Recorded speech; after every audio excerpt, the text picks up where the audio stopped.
In what way was it a miracle? Actually, this is that's a great miracle.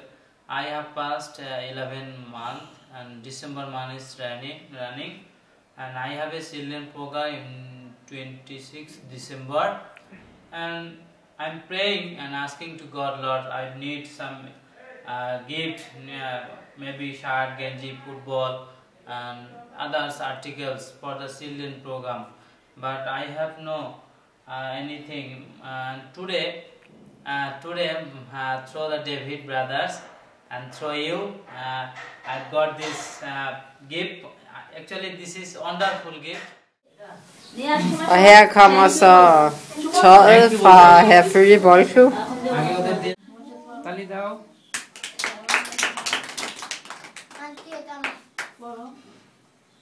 Kum desh theke?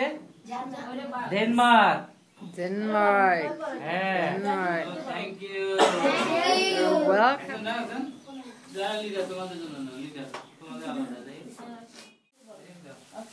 De her gave unger, de er altså ansvarlige for 10 børn hver. 10 børn skal de holde styr på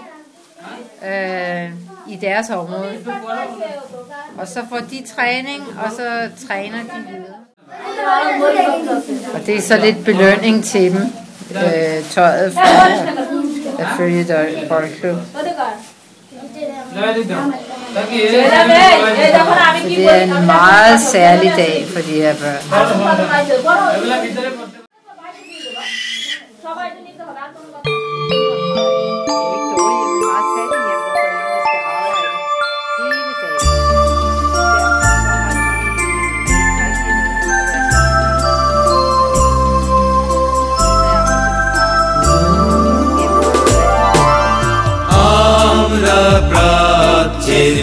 Love you, Denmark. I love you, Denmark. Thank you.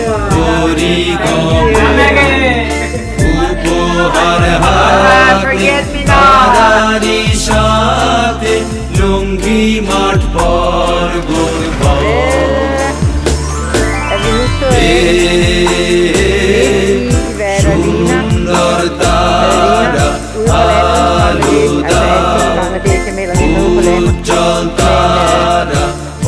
Det her, det er godt nok langt ude.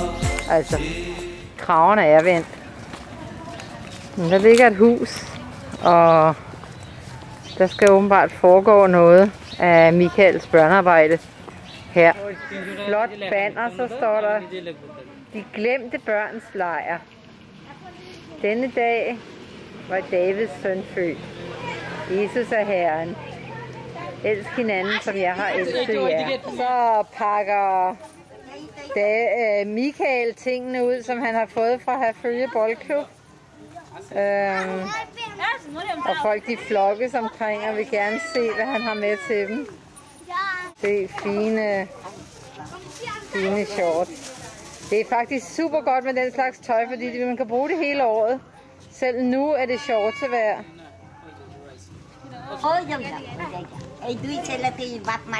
Ja, I har fået. Det ved I godt. Nu må der nogle andre have lov til at få lidt.